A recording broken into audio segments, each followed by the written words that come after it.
What, we're live? Hello, everybody, and welcome to another episode of the Three Warlocks Podcast. I am your host, Vega, and with me, like always, I have my other two co-hosts and my partners in crime, Snail and Ness. How are you guys doing? Okay. Oh, God, hello. Oh, yeah. I just dropped my iPad. Ness is a little upset because we're recording a little bit later because Snail and I were busy. We were doing a nightfall, which was a 56-minute nightfall. Maybe? 56 minutes, yes. Of which 20 minutes, Vega was dead. Yeah, I was dead for 20 minutes. We attempted We were to throwing do... stones. Yes, we attempted to do Insults. the... what was the level of that one called again? Glassway. Glassway. Yeah. That's a very popular nightfall. So Glassway. And Very popular. it was horrible experience. We never With all want the to do that again. sadomasochists. So I feel dirty.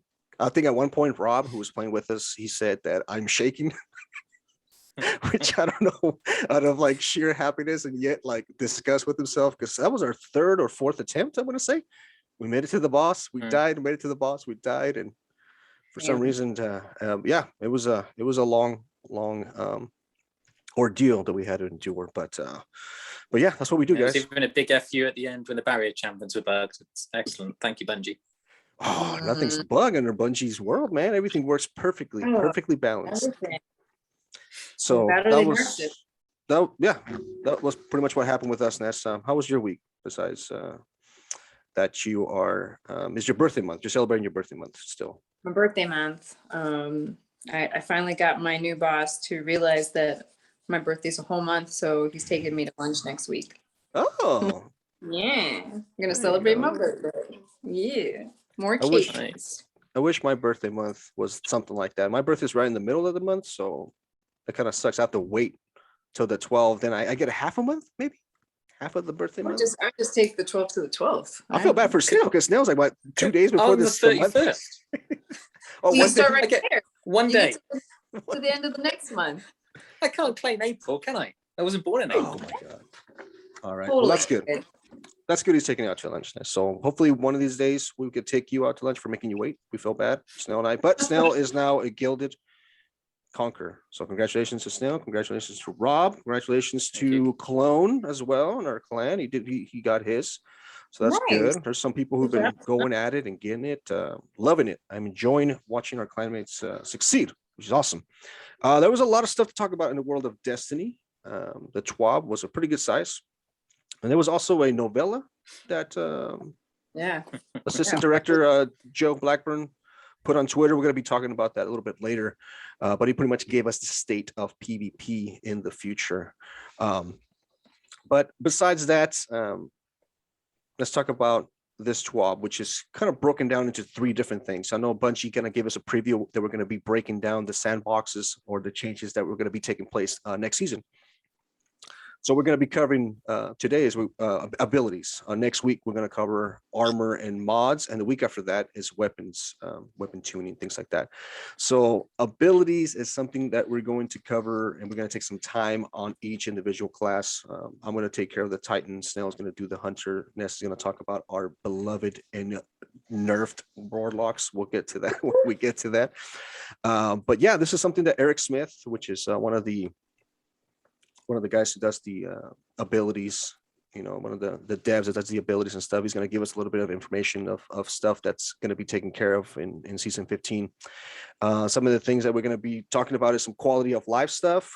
Very interesting things. I didn't really think much of it. I guess it is kind of like an issue when it comes to the melees, but he kind of breaks down something that's going to change next season. And I think Snail's going to break that up for us. Yes. Imagine, if you will, you're running along and you've got your charge melee ready. So if you're a hunter, it'd be a lovely knife. And then a little screed comes along, and rather than throwing a knife, you punch it and explode with it and die. Like you do. Equally, you're running along and you're thinking to yourself, there's a nice dreg over there, I'll punch it. And then you throw a knife and use up your charge melee. No more. For some unknown reason, we fixed the fact that there's two. So we're going to have an auto melee, a charge melee, and an uncharged melee. Woo! Just what we all wanted on a controller.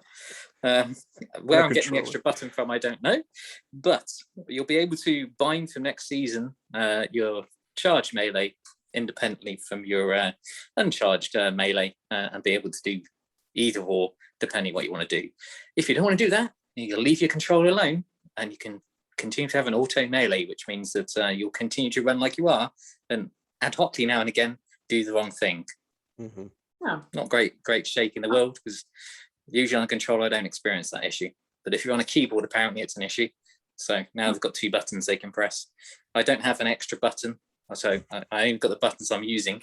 I haven't got an extra finger, so it might be no use to me. But yeah, for next season, you've got a custom ability to change your melee. Let's all celebrate. Would it be the new with the, what is that, that controller, the elite controller? Elite controllers is probably going to be controller, something that's going to be used a lot for that kind of feature. But I think the only, I don't think warlocks or maybe titans, besides Titan throwing a hammer, because that's part of the melee, right? Charge. I don't think, but they did give the example of a hunter, throwing the knife and then. So yeah, it's only really things that you throw objects. So okay, Hunter has a couple of knives, smoke bombs, that type of thing. I've done that with smoke bombs before. Gone to melee somebody and thrown a smoke bomb in their face, really annoyingly. But yeah, Titan's got a hammer with the warlock. So you obviously got the lovely Stasis one which throws at distance, and you've got the solar one which throws at distance, and you've also got obviously the Nova Warp version. But I've never run into an issue where I've thought that must be changed. But of course, it's something that everybody else in the universe does want to change. So it has been changed. You know, as I'm reading the TWAB right now, if I'm a person just sitting down reading it, I'm like, okay, this is good. This is. I'm okay. I'm interesting. Yeah, and I will continue to read the TWAB and see what else. Little gems that Bungie gave to us. Okay, so now we're going to be talking about the long-term ability plans. So when Kevin Yanes gave us a little rundown of the things that they wanted to do last season, if you guys remember, their vision was to kind of see the subclass abilities kind of succeed with the next sandbox change in Destiny. And their philosophy was that the ability should not kind of take over the gunplay. They wanted to kind of accentuate or be a focal point, but do not replace gunplay. So they're going to be giving us a couple of little examples of the things or balances that they're going to be kind of giving us in season 15. And these are going to be general abilities. So Ness, you want to talk about a couple of things that we're going to be kind of getting changed in season 15? Well, to make the stasis freeze a little less frustrating, they are now allowing us to initiate the burst out while airborne, because if you have been playing, you know that you actually, if you're airborne, you have to wait till you land before you can actually bust out of it. So now you can actually initiate the bust out in while airborne. They shorten the animation for the breakout and the camera transition. Once you decide to break out, you'll actually be able to fight sooner. And then they also have a long and a short freeze visual to kind of allow you to see what status, or at least identify what status actually has frozen you. So yeah, after that, they're also looking at the slide.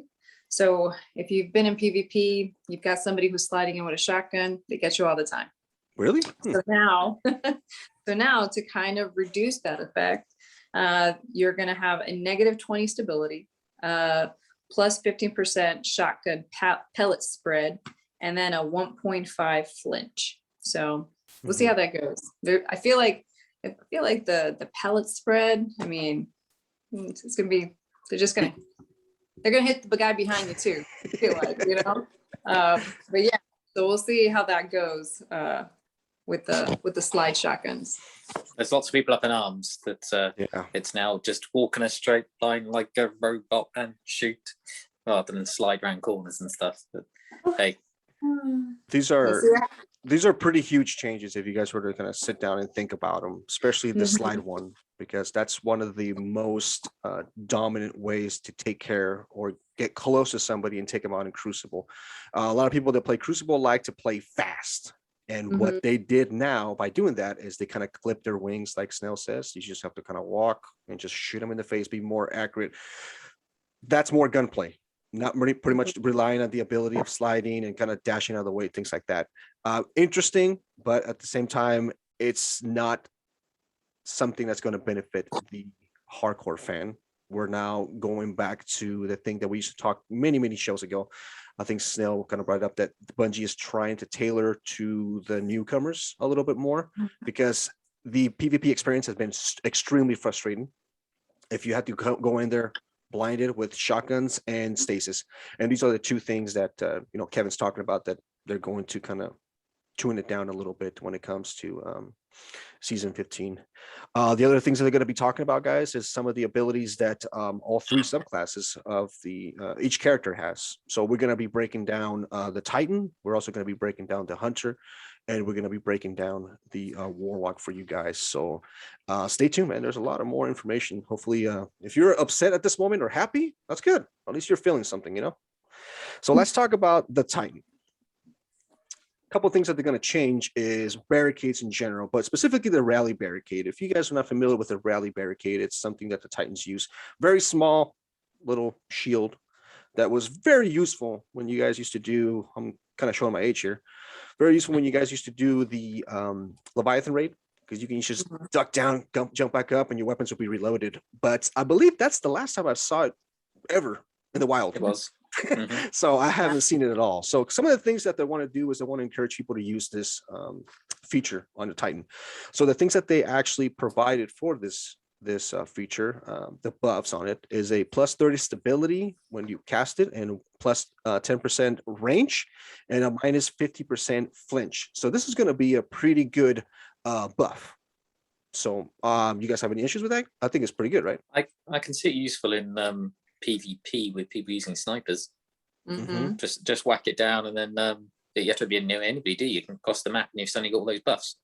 That's a good way. A lot of people are going to be using it for certain ways. It does not say that's going to be only a PvE or a PvP. Certain ones, they do go in there and they kind of break it down and they say PvP and PvE percentages tend to go up. Now let's talk about all the barricades in general. The barricade is a very unique feature that Titans have. They use it specifically so they can block any incoming damage from hitting them. It's almost like, the Hunters have their smoke when they can go invisible, and then the Warlocks have their well, which regens their health, or empowerment, which gives them more power. But the Titan has a specific shield that provides cover, and at the same time it can provide a way to escape any kind of damaging things, bombs, nades, things like that. So now what they're going to be doing about it, now what they're going to be doing is they're going to be punishing you for kind of bum rushing the shield, because I'm kind of guilty of this when I go to PvP in general. If I see Titan pull up the shield, I know I can run right through him and then use a shotgun, slide shotgun to them, but now you're going to be penalized for that. They're making that a little bit stronger. You are going to get more damage if you try to kind of high velocity run through them and try to hit them. And then also the barricades are going to be a little bit, I guess, longer height wise. So they're going to be putting themselves a little bit more on the ground before you can kind of see a little opening there where you can shoot a grenade launcher possibly, or maybe a grenade. So, it wasn't very, very good for them. So this is also a really good thing for the Titan. So we have two buffs right there, that's really good for the barricade. The amount of times I put a barricade down on a slope, and there's a massive gap underneath, so it's protecting my head, and that's it. That sucks. It's pretty ridiculous. All right, well, let's talk about the Behemoth now. The Behemoth is the stasis super that the Titan has. If you guys remember, I believe halfway through last season, they did some changes on the Behemoth. The Behemoth, they kind of nerfed it, and they nerfed it pretty bad. It was a pretty dominant super. And what it did is it was able to pretty much take everybody out on PvP. They nerfed it pretty low, and then they realized, this is pretty awful. It's pretty low. So now they're going to be upping up the super itself on PvE, because it affected PvE, which was kind of horrible. An example was the Cryoclasm was kind of affected. So the things that they're going to be kind of adjusting on it is whenever Cryoclasm is equipped, the base slide now shatters crystals and frozen enemies. So it's going to be doing that before it didn't because of the nerf. It's going to be an increased duration on the screen FX to notify players that the Clairclasm long slide is ready for 1 to 4.5 seconds. It's going to be things that are going to change on the Shiver Strike. They're going to increase the movement by 25%. So you can see that the movement on that specific super is going to be much faster. Before it was just horrible, kind of slowed down. So the other thing that they're going to do is the Whisper of Rhyme. They've kind of fixed the bug what the overshield provided was not scaling the precision damage correctly. And we all know about precision damage, right? So now we had a hard time trying to do that in the Nightfall. So we can, so this was pretty frustrating for them. So that's a couple more buffs to something that was, I guess, nerfed last season. So these are all good things in a sense. I haven't unlocked Stasis on my Titans now, but are these things something that you're kind of happy with? You kind of okay with it?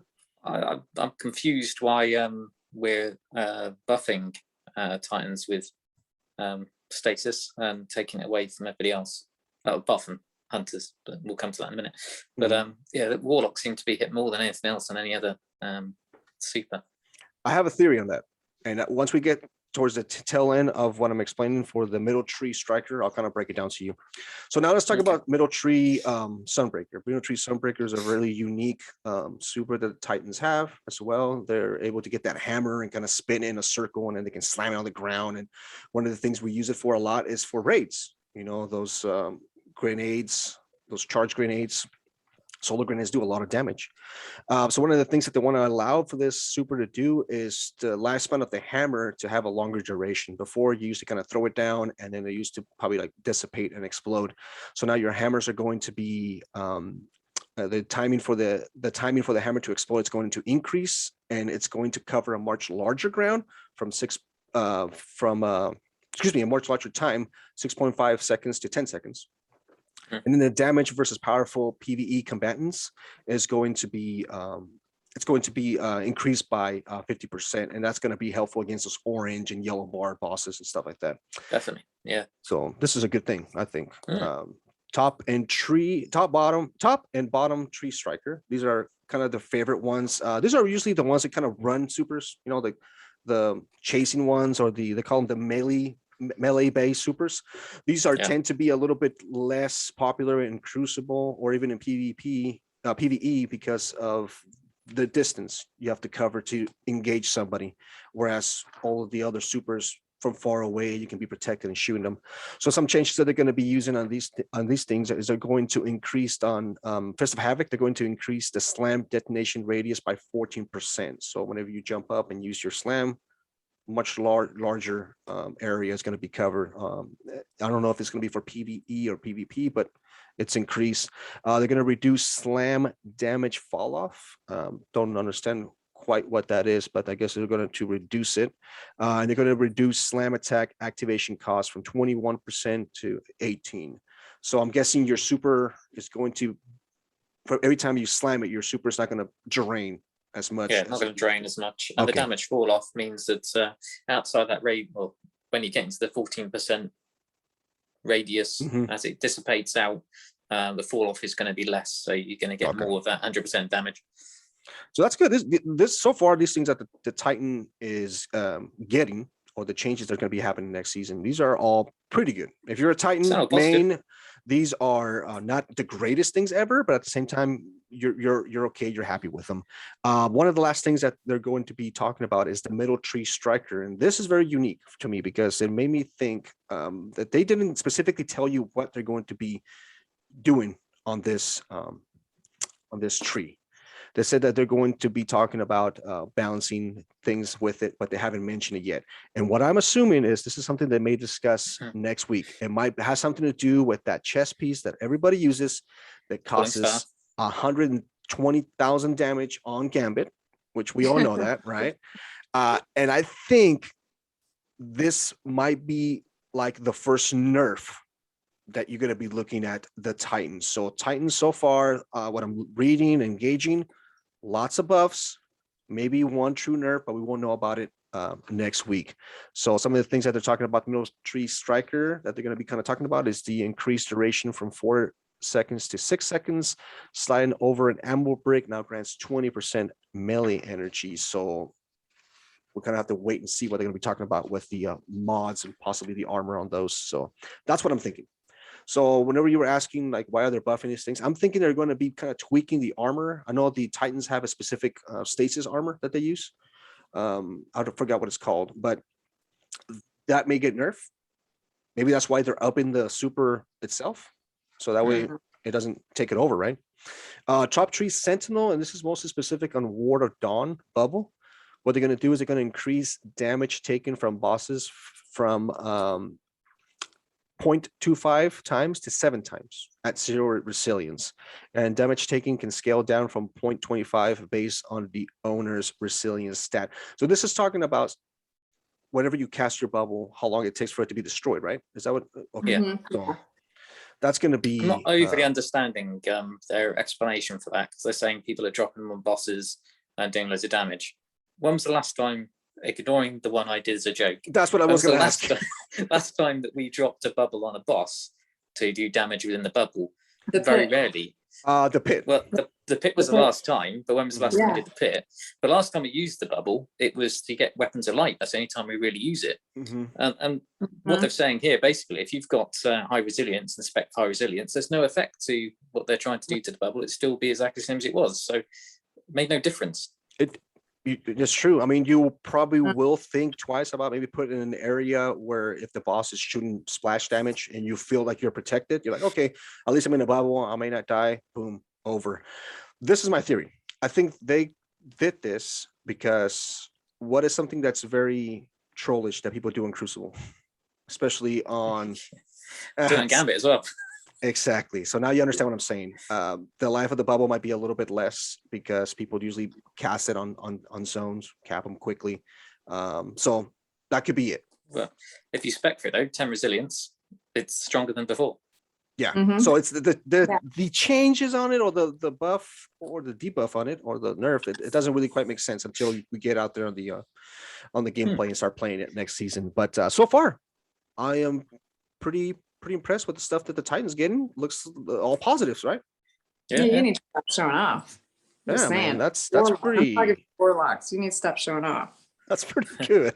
But we're gonna get to the Warlocks next. Don't worry. We'll talk about the Hunters next. Snail has some information about the Hunters, which he now said, and I'm quoting, "I will become a Hunter main next season 15." Because why am I here? I'm just kidding. Go ahead, Snail. Go on.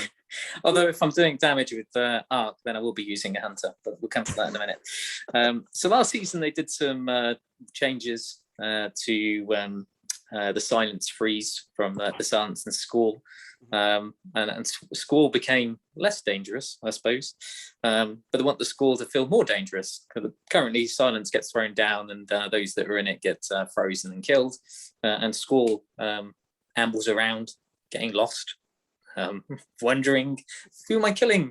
Doesn't do anything. So they've done some changes to help that, thank the Lord. So hopefully it's going to improve in the future. So what it's going to do now is Squall will do more damage, and it will single target bosses. So if there's a boss in the area, then basically the Silence and Squall will go, "Ooh, we want to damage the boss. I'll go to the boss," as opposed to, "I want to damage that Squall, drag the other side of the room and wander away from the boss and do its own thing." So it's got some intelligence at last, which is great. They felt like they hit Withering Blade slightly too hard last season, so we're going to do some balancing to that. So Silence and Squall increase Squall movement by 20%. Squall Storm now stops when it touches the boss, as I said. Withering Blade increases projectile speed by tracking by 10%, which is good. So pretty good. We complained last time that they did some damage to Withering Blade, and you remember what it was like before. You could be half a mile away and suddenly frozen and killed. So it'll still catch you. Yeah. So we've gone halfway between. So overpowered to underpowered to in the middle. Good. Okay. There we go. Balance. Balance in the Force. To take a tone from Star Wars. Middle Tree Gunslinger. So Hunters, they want to give them some of the burning effects from damaging enemies, which is triggered by the fire perk with this one. So in knife trick, increased burn duration from 3 seconds to 4 seconds. So it's a 25% buff. Okay. That's good. It's all right, I guess. Yeah, not too bad. Top tree gunslinger. So Super has been through a lot. Probably because it's very good as a 6-shooter in PvP, isn't it? You'll see him going around all the time killing people. But they've done some work on that previously, haven't they? So anyway, the 6-shooter now damage fall off starts at 25 meters instead of 20. So I think before, originally you could one shot across the map. Then they did some changes to it, and you had to 2-tap to get them from across the map with a Super, which seems stupid. But now we've gone that middle ground again, balancing the force. Arc Strider, the reason why I said that I might be using a Hunter, and why I got my Hunter main? Is that what I heard? Hunter main? I don't know. As we'll find out, we're doing some stuff to exotic armor pieces, because we've just mentioned Falling Star. Radiant Flux is going to be amazing for this when I talk about it in a second. We've already talked about the fact that Geomax is going to get a nerf at some point. So I'm thinking that could be next TWAB. I think next TWAB's going to break everything down. Yeah. I think we're shifting the meta to a different arc super that's got more damage. Essentially, we're giving the Hunter some ability. Because currently, if you're thinking the current meta, you wouldn't take a Hunter to a lot of the encounters because it doesn't do enough damage. Whereas the Titan and the Warlock has the ability to out DPS Hunters currently. In certain situations you could disagree, but in most situations it works. So anyway, Arc Strider. So it's been underutilized for a long time. I can't remember the last time I used Arc Strider. So it struggled in the current sandbox. So we're going to do some changes, but thinking about power creep and stuff. So additionally, Arc Staff, it's been too underused, so we're going to do this. Right, Arc Staff. Extended passive super duration for 16 seconds to 20 seconds. Increased heavy SAM detonation, radius from 5 to 6 meters. This is an interesting one. Increased damage versus PvE combatants by 33%. Wow, that's a lot. And when you think about that, it's like a chess piece that buffs all that. Well, you're in happy days with that. Top 3 Arc Strider, Deadly Reach. This would be interesting as well if you're using the right exotic again. Increased duration from 8 seconds to 10 seconds. That was always super good if you were doing 1-2 punch with the, what's the exotic called?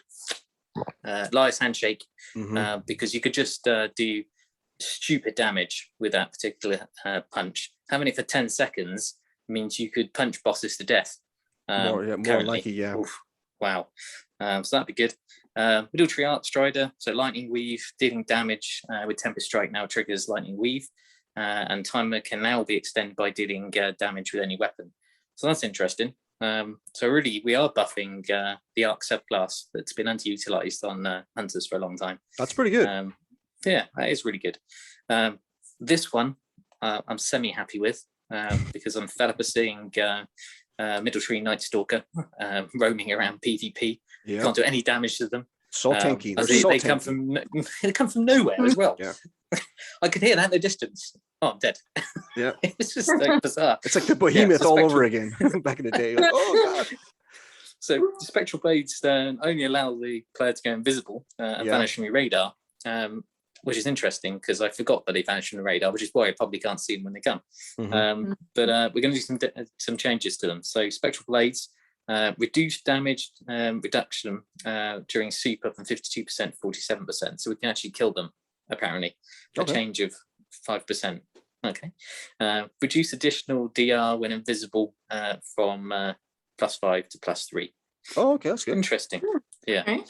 And I'm sure I read somewhere on that they're now going to be visible on the radar. Perhaps I left it off the 12. I think you're right. I think they're going to get some sort of. They're going to be visible now. They're not going to be invisible, so you'll be able to see them on the radar. So this is pretty good. Pretty good for PvP, like you said. Pretty good on that. Yeah. So I think there's positive changes to the Hunter. Yeah, you know what? Aside from the Night Stalker, Middle Tree Night Stalker being nerfed, a lot of hunters are probably like, "Oh, that sucks." But there must be, salivating, just waiting to get their hands on Arc Strider, because that's going to be a significant buff in general, which is kind of nice. Awesome, Snail. Thank you so much. Now we get to Ness, who's going to talk about Warlocks, which we get like multiple buffs. Warlocks. Multiple buffs, no nerfs. Yeah. All right. Yeah. All right, Ness. What's happening to our beloved class? So this is the part of the TWAB where there's really no perk.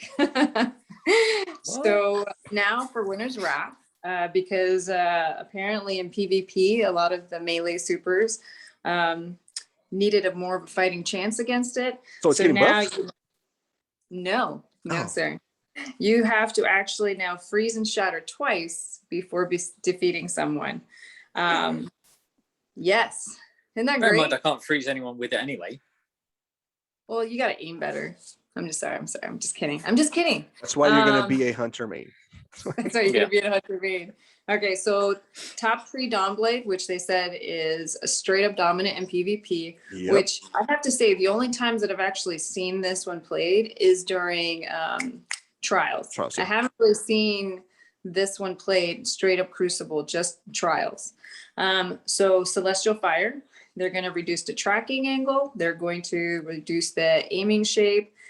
Damage fall off is going to be increased at shorter distances, and the reduced detonation size by 1 millimeter, right? 1 meter. 1 meter. So Icarus Dash, instead of 2 dodges in the air, it's going to be 1 dodge for every 4 seconds. And then if Sucks. you're in Heat Rises, it's going to be increased to 2 dodges every 5 seconds. Mhm. Heat Rises duration is going to go from 10 to 15 seconds. I guess that's good. Increased time of extension awarded for air kills while Heat Rises is active. Of course, the extension is differed based on the type of enemy killed.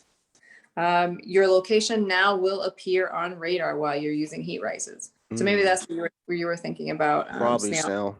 Yeah.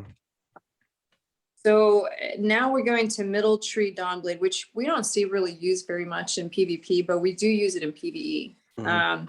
So just like the Titan bubble, it's also going to start taking damage from the bosses. Not at 7 like the Titan though. It's going from 0.25 to 1.5. Mhm. And that's of course if your resilience is at 0. So depending on your resilience, it can scale down. They're also increasing the damage resistant buff versus enemy players from 20 to 40%, which I guess that's good. But like I said, this is not really used in PvP very often. And I don't know how many people will still use it. This well now can actually be frozen and shattered by stasis. So they giveth, they taketh. Guiding Flame, increased durations from 7 seconds to 10 seconds, increased damage buff from 20 to 25%. So yeah, so there's that beautiful change. Now Bottom Tree Dawnblade, which I don't know when was the last time I've actually used it. I think I only used it for getting some achievements. They want people to actually start using them a little bit more.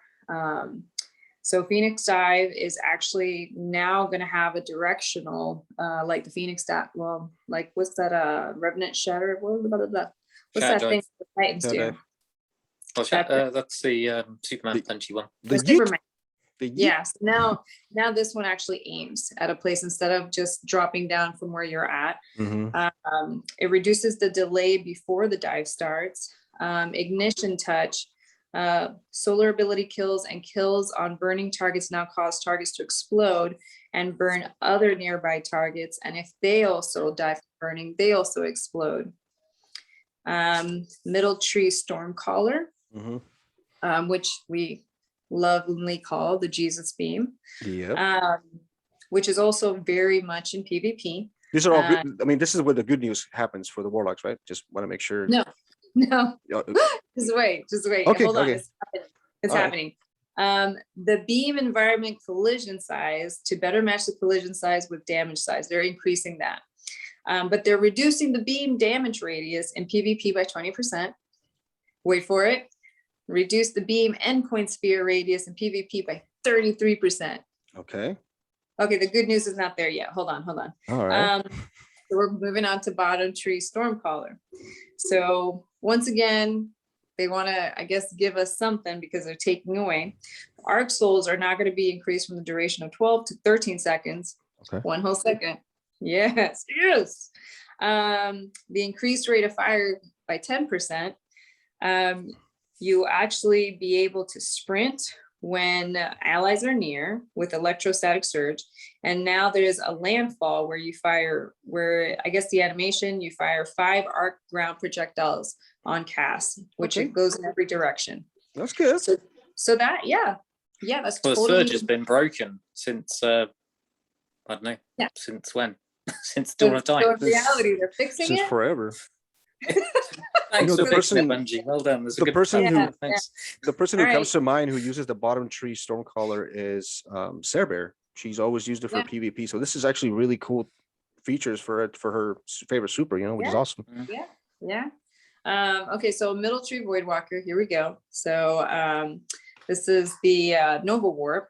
So they've actually increased the damage in PvE against combatants by 73%. So again, Nova Warp has not been used very much. So they want to start having people use it again. No longer slows movement speed while charging or being charged. Now detonates on cast. Mhm. Handheld Supernova, they've increased the damage in PvP by 100%, increased the hold time from 2.5 seconds to 3.2 seconds.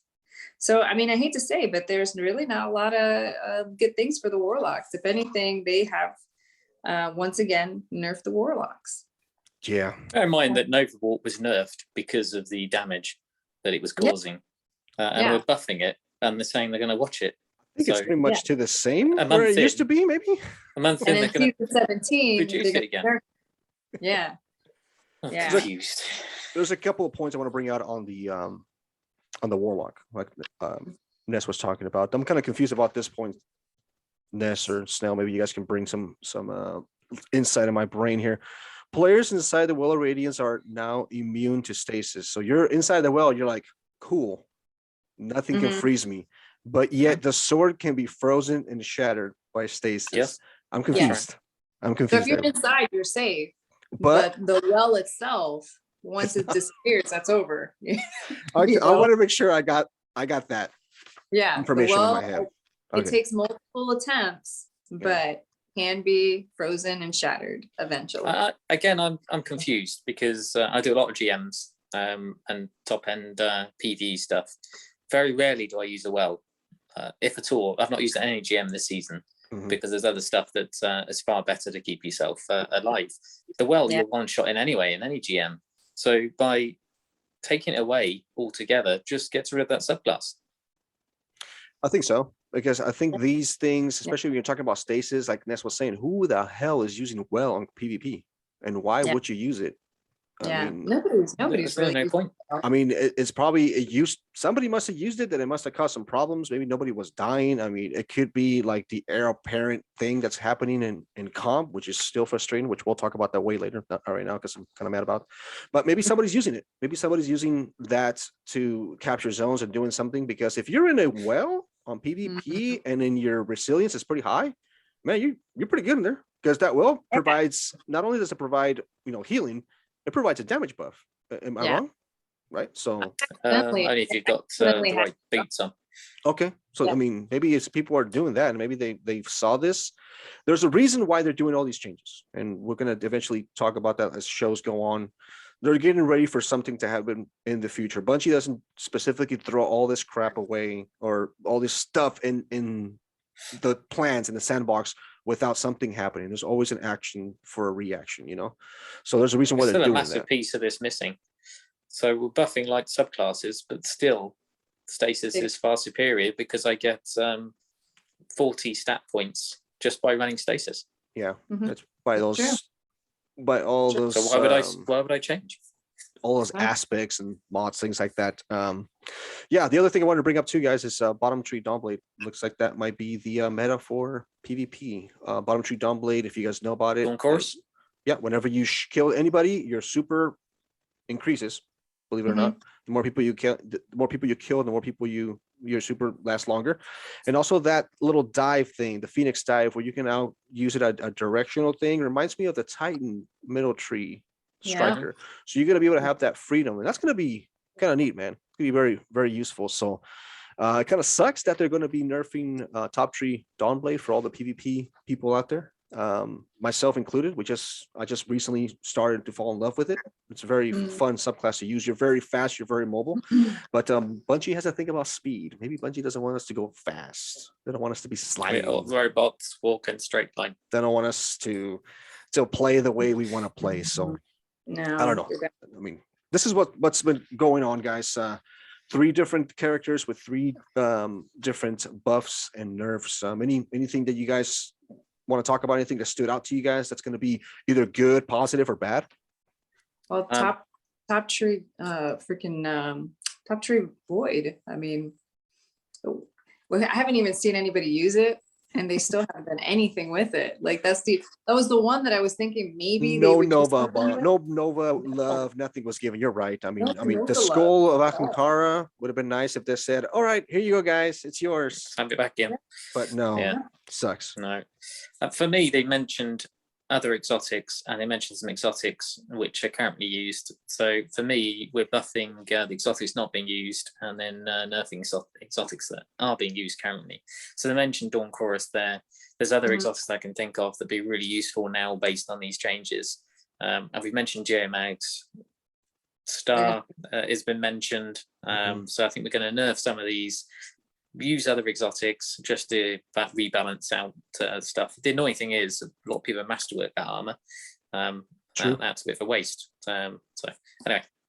Yeah, I mean, when's the last time you used Lunafaction boots? Remember? I mean, we used to use those all the time. I mean, even if you use them now, they feel like they're doing something, but not really. I mean, Phoenix Protocol, it's been pointless in PvE. Yeah. So I mean, all you have to do is use the transgressive steps, right? I mean, those are the only things that are the best, right? Makes you go fast.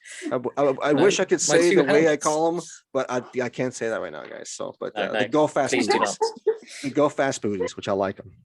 But yeah, those are the changes that are happening to all 3 characters. Things that we're looking forward to in season 15. There are some people who are happy. There are some people who are sad. But myself personally, I don't want to judge until I get in there and try it for myself.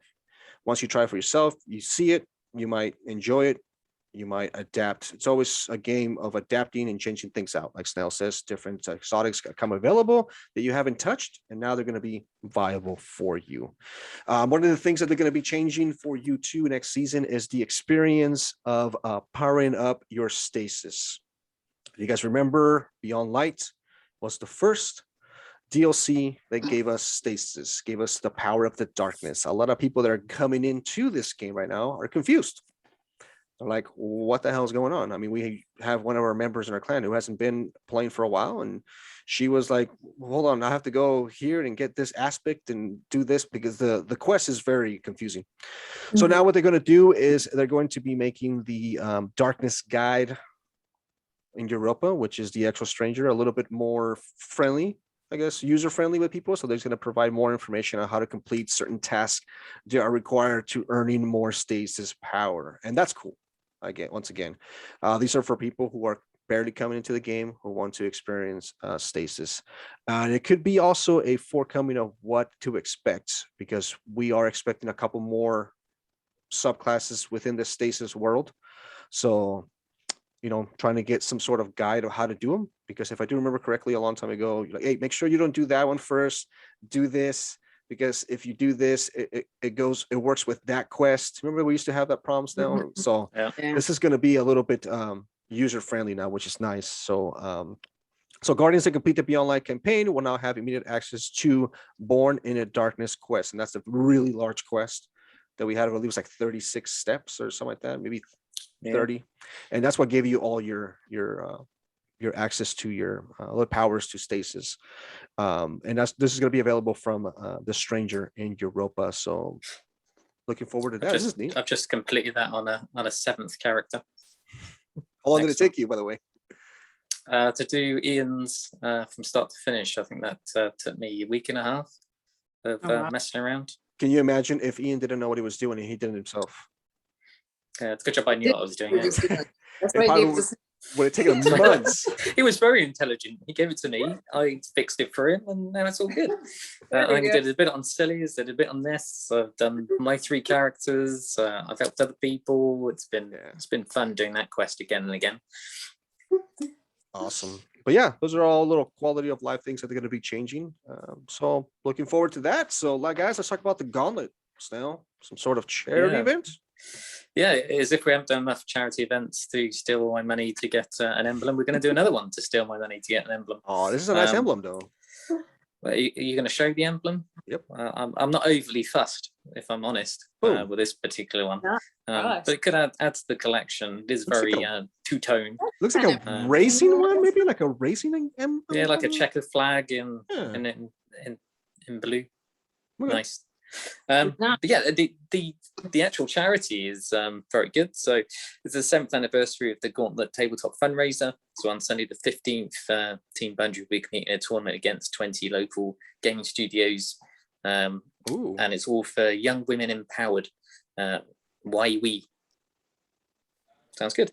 It's in the Seattle area. It's a non-profit mission to cultivate the power of diverse young women and creative leaders and courageous change makers through transformative programs with collaborative community of belonging. That was a good tongue twister. Thank you, Bungie. So your donations will fund Why We Dream. So for $25, you can go and donate and you'll get that lovely emblem. You have to do it before the 26th of August. And then you'll get your lovely CN emblem. It looks like a checker flag. The emblem of the checker flag. It looks beautiful. I like it. I haven't gotten my free one from the Bungie store that I'm supposed to get, but I mean, who hasn't? Who hasn't? I got mine today after I wrote and complained, which nice. I'll tell you in a bit because it's mentioned lower down. But yeah, more fundraising. Yep, it's all good. Right. Bungie's always good about taking care of those fundraisers and helping those people, and the cause is the right causes, and the Bungie community and the Destiny community is always pretty good about donating. People. And well, you know what I mean, Those people. No, I get it, buddy. Those people. Oh man. Well, with that, guys, let's talk about some things that we're going to be expecting. We're about 3 weeks away. 3 weeks away from Crossplay coming into Destiny. So we're looking forward to that. We have some friends in the PC world. We have some friends in the console world as well, PlayStation. We're all playing Xbox. And then I believe we're going to meet all 4 people that play Stadia. We're looking forward to that too, right? So yeah. I'm looking forward to meeting Dave, Yvonne, Emily, was it? Yeah. And somebody else. Mark, was it? Mark. Yeah. We're looking forward. We're meeting all 4 of you guys from the Stasis world. Welcome to the console world. Yeah. There's going to be some things that they're going to be kind of clarifying for you guys. So these are some bullet points they're going to bring out. So the display name of the first platform that players log in with Destiny 2, the beginning of 10 a.m. Pacific Standard Time on August 24th, will become the player's Bungie name. If you guys haven't had a chance already, we explained it last TWAB. Change it. It's going to be a hashtag. That's going to be your name. Hashtag. Platform ID numbers, non-standard characters, and symbols will be removed and excluded. So if you don't do it, Bungie's going to do it for you. I'm sure you have some sort of fancy name, but Bungie's going to take care of that for you.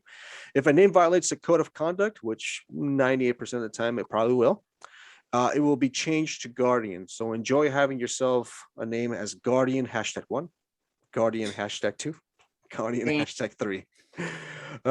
Name changes won't be available until later update. They talked about that when they gave you the plan of how crossplay is going to work out. It could be until the possibly winter months. I know we talked about that. Yeah. The name, for Steam players, your Steam profile name, not your Steam account name, will become your Bungie name. So cool. Those are the things that they're wanted to clarify for everybody. If you guys haven't done that already, please do. And once again, we want to welcome Mark. Want to welcome Emily, and the other 2 people that I do not remember into our family of consoles, all you Stadia players. Snail, let's talk about some Bungie Foundation campaign items. Yeah, we've talked about enough fundraising, but please, if you did the $75 to get your bits from the Bungie Foundation last appeal, check your spam, junk, and promotional folders, because lots of people have complained they've not received them. I got mine on the day it said, so keep an eye out for them. And if it can't be found, go to the missing code place on the forum on Destiny 2, or don't, as the case may be, because I've used the forum and I'm still waiting 4 weeks later for a response. Although they did send me a nice email saying we're looking into it and your queue number 206,000, which I keep replying to, because it says to me if you keep replying it'll add it to the thread. So I've replied every day. I'm now on email 67. Okay. It's getting there slowly. Yeah, getting closer. So they're investigating some of the issues with the Guardian emblem not appearing in collections. So they'll update us when it's fixed, I guess. Worth complaining because I got my my emblem for the shop thing today. After that was my original thread many moons ago. But after I sent my 68th email, about 5 minutes later, the emblem code came through. So one would hope if you send 68 messages, you'll get an answer. Yep. It's the magic number. Kind of gives you a little reminisce of the times when we got into Beyond Light and we were on queue 3,480, and then all of a sudden you're like Q98. You're like, oh, okay, we're getting closer, But, and don't believe them when they say you've got 7 uses, because it isn't 7 uses, it's 1 use on your account. And you can use that use 7 times in your account. You can't share that emblem code with other people for the other 6. For why I need to use the code 7 times on myself is beyond me, because once I've got it once, I've got it once. But hey, beggars can't be choosers.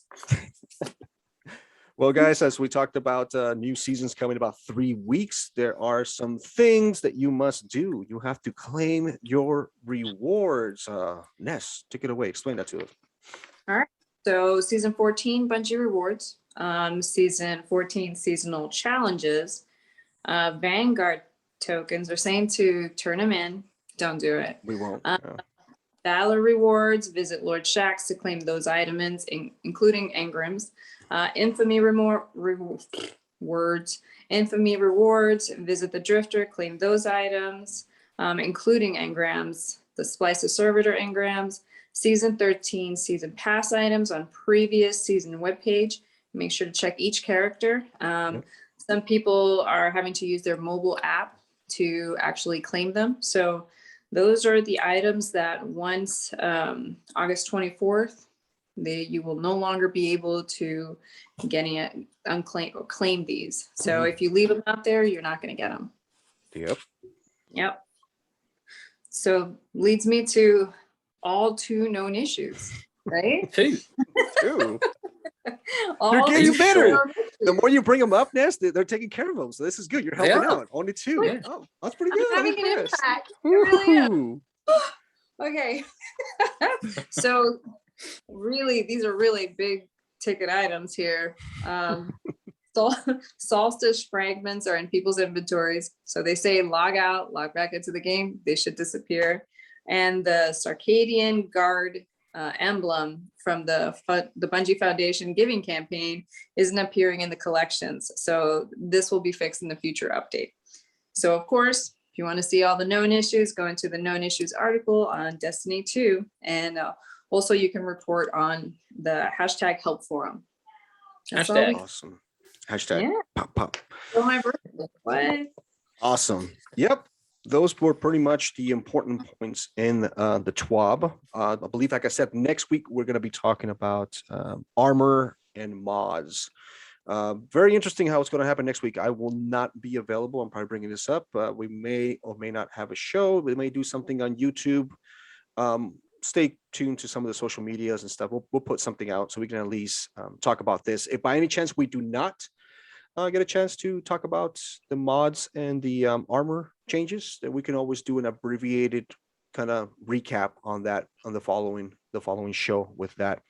But which brings me to one of the things that was also a bombshell on Twitter I logged on Twitter, and I'm a very avid Twitter user. I usually go in there to kind of check out news here and there. And Bungie was the number 3 thing trending, which is very unique because it only trends whenever a new season drops or a DLC, a video. So I was kind of threw me off. I'm like, okay, something's going on. Well, we have Assistant Director Joe Blackburn put out a pretty compelling thread on Twitter and explaining of all of the things to look forward to for the PvP crowd, for the PvP people, or the state of PvP. It was the state of PvP in Destiny. Very exciting. If you're a PvP player, this is amazing because you haven't heard any kind of PvP good news within the last maybe year and a half. So Joe kind of broke down everything that we're going to be looking forward to, starting with season 15 all the way till season 18. Snail was kind enough to kind of break down all the things that he wrote down per word. I'm going to focus on a couple of things here and there. If you find certain things that you like in his words, Snail, and his quotes, let me know, stop me. But the thing that I want to bring out first is he talked about season 15 in general. Season 15, what they're going to focus on is they're finally going to address 3 peaking.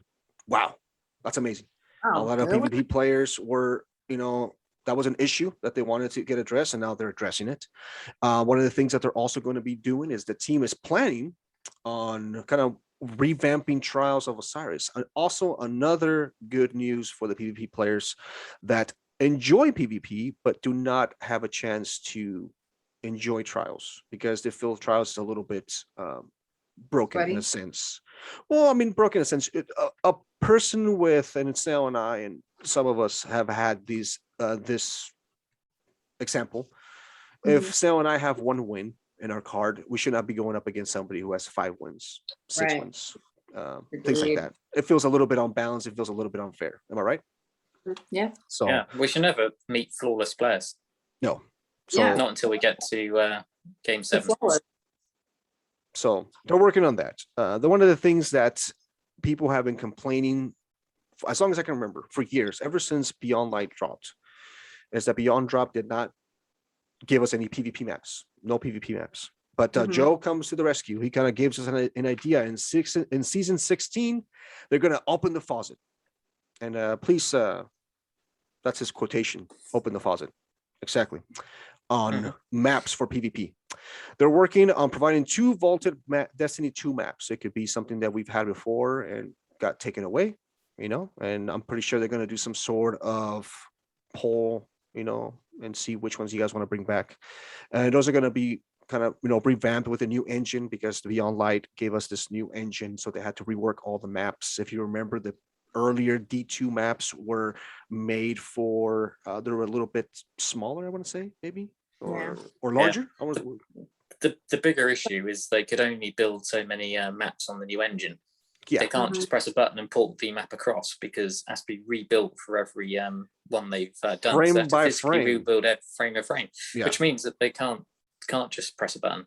It has to be rebuilt, and they haven't got the team or didn't have the team in place to do that originally, which is why they didn't know maps for such a long time. Well, this was probably the news that people in the PvP world didn't want to hear, but they didn't understand the behind the scene things like Snail was talking about. Between season 16 all the way to season 18, if I'm reading this correctly, Snail, we're only going to be getting 4 new maps for PvP, and 2 of them, and I believe 3 of them are going to be revamped, right? Is that what I'm hearing? So 3 revamped, 1 new. One new one, yeah. So season 16 and 17 will have 3 maps, and then season 18 is the one that's going to have a brand new remastered map. Excuse me, no, a D1 map. So we're getting 2 D2 maps, a D1 map, and we're getting a new map never seen before. So that's what we're going to be getting. So a lot of people were not really happy with that because they've had all this time, 2 years, almost 2 years, to kind of, give you something amazing. A lot of people were expecting for the Witch Queen to quite possibly be in their time frame, Destiny 3. So they were thinking that maybe some maps were going to be dropped down and things like that. But people were kind of upset when we first. You have to remember that the whole Cosmodrome fiasco has caused most of this issue. because they invested in the Cosmodrome trying to bring it all back, which was a waste of time, really, because they should have been investing in the other stuff rather than the Cosmodrome. And they realised that halfway through doing part of the Cosmodrome, which is why we've not got new strikes done on the Cosmodrome. It's the old strikes with the old voices, because they realised there's no point investing in time in this. We need to invest the time in the new stuff, which is why we've come to this stage now where we're catching up with ourselves. Yeah. So you have to remember what they were doing and not doing, and they got rid of the PvP team. And they went to do something else. Yes. And what Snail is referring to, the Cosmodrome stuff, is typically the things that the new light players experience as soon as they log into Destiny.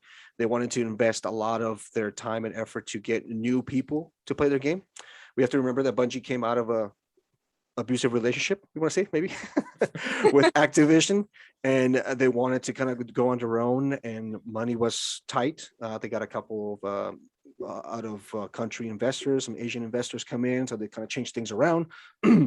So what Snell was referring to is that their time or their team was kind of being busy in other areas. So that's why we have a lot of these changes nonstop, constantly. The team was able now to get back together, and now they're kind of doing hot fixes here and there, and they're constantly, I guess, asking for more work. So they're looking for new artists, they're looking for new people to come work for the company. So now they're going to be focusing on that. But the fact of the matter is we're only going to receive 3 old maps and 1 new map within the next year. Right? I mean, I can see why people are upset though, right? Like, I mean, for me, I love Destiny 1. And once in a while when they throw one of those maps out, I'm excited about it. But I feel like they were banking that we would be so nostalgic that we would just kind of ignore the fact that we've already paid for this content and it got taken away, and now it's being dripped back to us. So you can kind of see why people are upset. There's a phrase that was used at the end of last year, being a renewed focus in PvP. A lot of people have grabbed onto that phrase and said, where's the renewed focus when all this stuff is still yet to come? But what people forget to realize in any sort of industry, whatever you're looking at now, it's a year down the line before it goes into production, actually in front of people. So whenever we're making a new product in our business, we're doing that for next year. We're doing that months and months ago. This is exactly the same for game building. This is a year down the line. So when this renewed focus is probably plan everything out, start to build some of that stuff, and then we're seeing that come to fruition at the end of the year, which is why it's taken so long.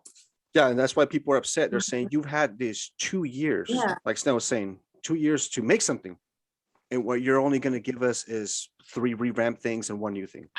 Like where is the time management on that?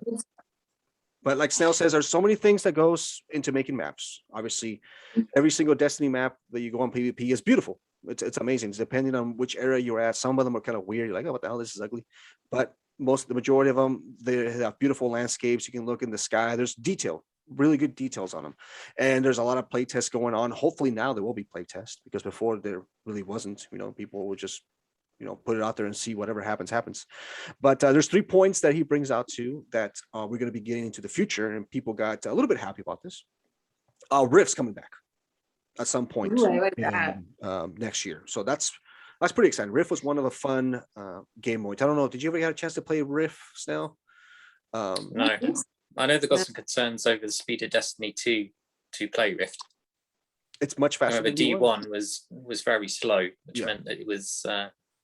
From what I understand, the maps on Rift were a little bit smaller though, so I'm thinking that just the larger maps might work pretty good on that on Rift. I mean, something like, I want to say Widow's Court. That's a pretty large one. Go from one corner to the other corner. Plenty of places to hide.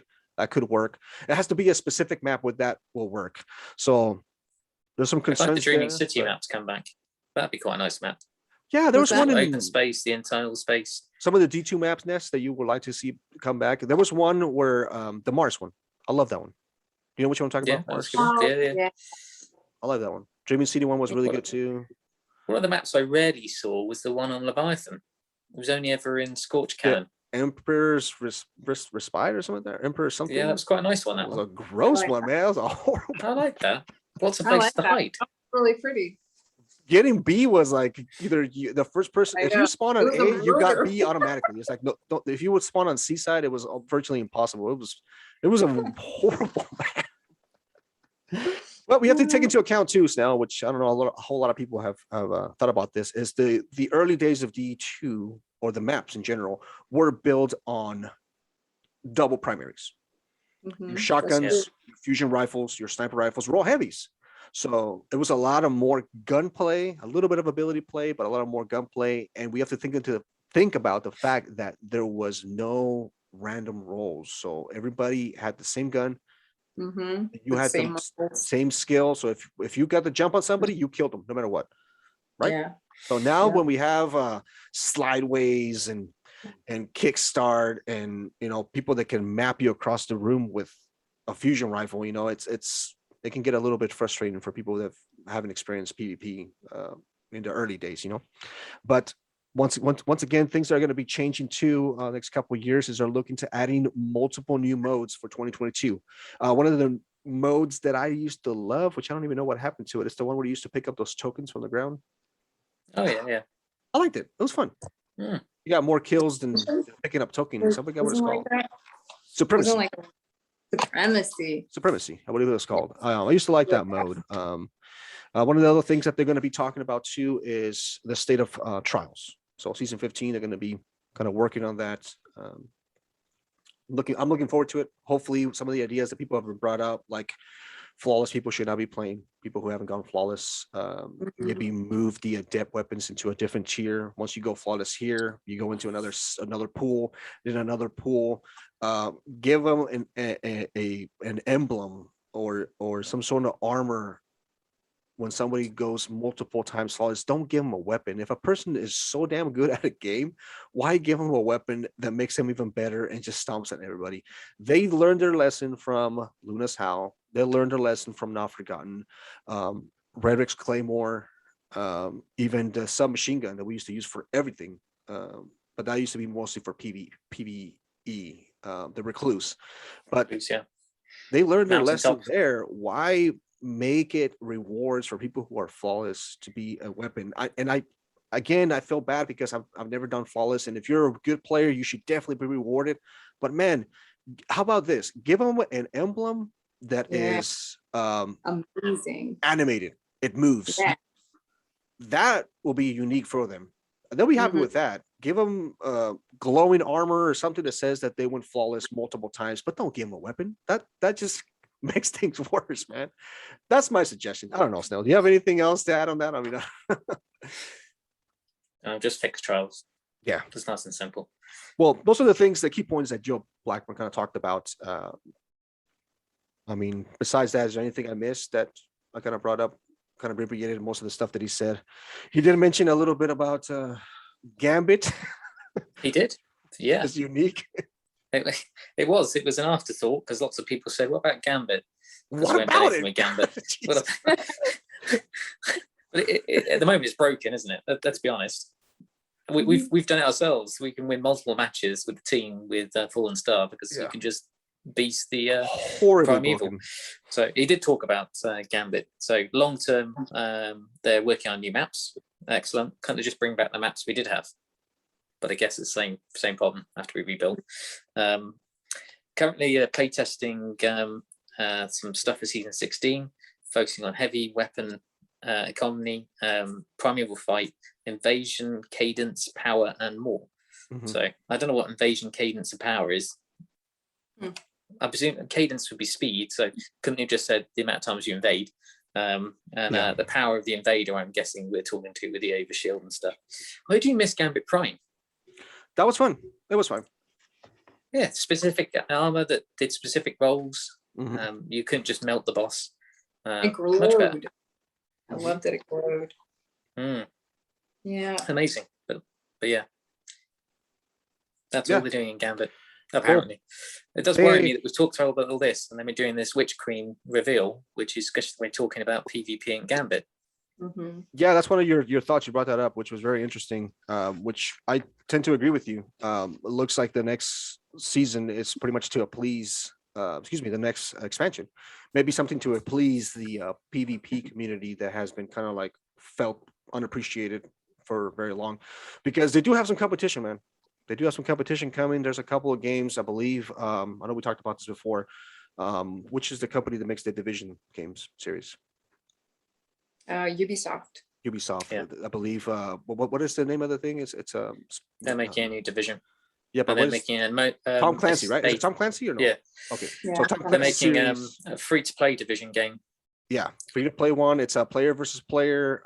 Halo's coming out too. The PvP thing. So there are a lot of PvP players may leave their, the wings of Destiny if they're not, being taken care of. Obviously, Destiny PvP is not as popular whenever you go into the Twitches, as you would find Apex, as you would see, Fortnite, things like that.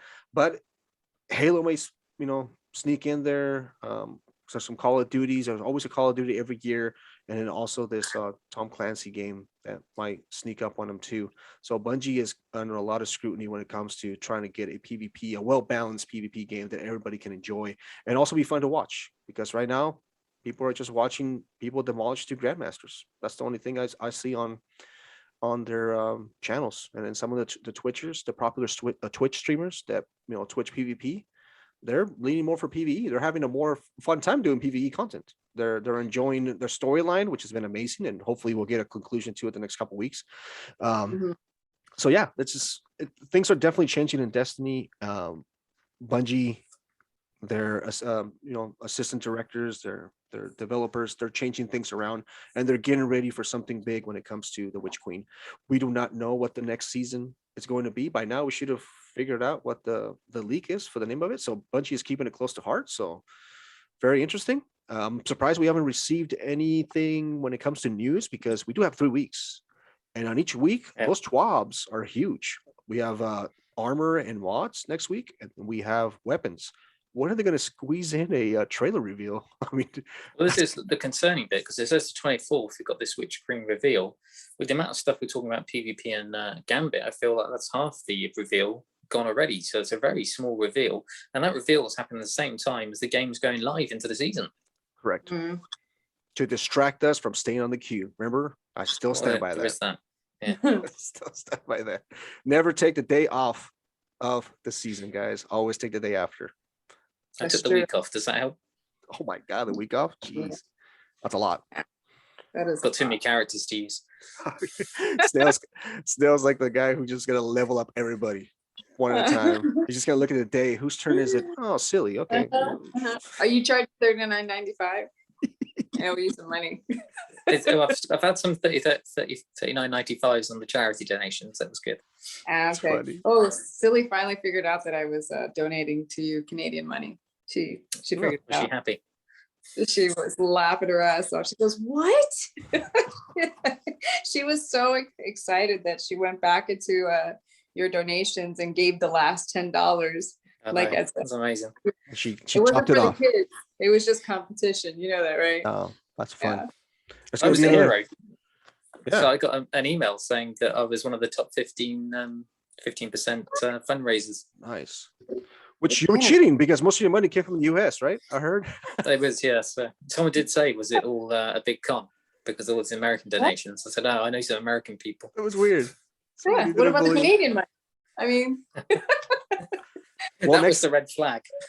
next year I'm gonna donate some pesos for you, Snail. So look forward to that. It's changing the currency. Yeah, guys, that's pretty much the show. Unless we missed anything else you guys want to bring up. That was pretty much episode 42. Next week I'm going to be unavailable. I believe Snail and Ness may do something on Twitch live. We talked about Ness. Talked about the possibility of doing some sort of a TWAB read, or are you guys doing some sort of TWAB read, just in case you want to recap people on the season, if it's really important news that we need to bring up. That's going to be something like that. And the following week after that, the 20th, which is when we record, we're still can we say that we're going to have our guests join us? But I've messaged our guests and she hasn't come back to us yet. Okay, so we still have that kind of opened up. So On episode 44, which is the one that I will be back in here, we may or may not have a guest with us. If not, we definitely have plenty to talk about because that's the week of weapons. And the week after that, which will close out the month, is our reactions to the new season. So we have a lot of stuff to look forward to in the month of August, which is amazing. Like Snail says, 3 weeks away, 24th, multiple reveals. We don't know what's going to happen. Very confusing. So that's pretty much the show, guys. Really appreciate you guys for joining me. Snail, Ness, thank you so much. My name is Vega. My gamer tag is Vega6417, Xbox Live. You can also find me on Twitter under Jasubius. You can check out my Twitch TV /Triple Vega page, which I stream there. I have a couple of videos up. Pretty good. Other than that, you can find us also on Twitter for the Three Warlocks Podcast, and that is at Warlocks3. And if you like what you heard, and if you want to put some faces to the names, check out our YouTube channel under Three Warlocks Podcast. So, it's usually Ness next. You threw me now. Sorry, I threw you off a little bit. My bad. Well, ladies first. Ness Go first. ahead. Ness1 on Twitter and Xbox, and on Instagram I run the genuine_apathy Insta, and also my personal one, Alexis B1. Please message. I stream once a month on a Wednesday. There you go. Snaily snail. Snaggy Snail. I'm Wooden Snail. Hashtag 2268. Gilded Conqueror. That's right. Come and see me on Xbox for any advice. That's awesome. We gave advice this week, and other people got gilded. Yes. Special congratulations to all those who got gilded. Rob, Clone, I believe we're going to be working on some people kind of helping them out. Jay wants to get his gilded. We probably will get Peak in there too. A couple of our clanmates. The more the merrier. It's always fun when you play Destiny with friends and family. So thank you guys for joining me. We'll see you guys next week. Eyes up, Guardians, and always remember, When in Rome. Rome, the cats are amongst the pigeons. No.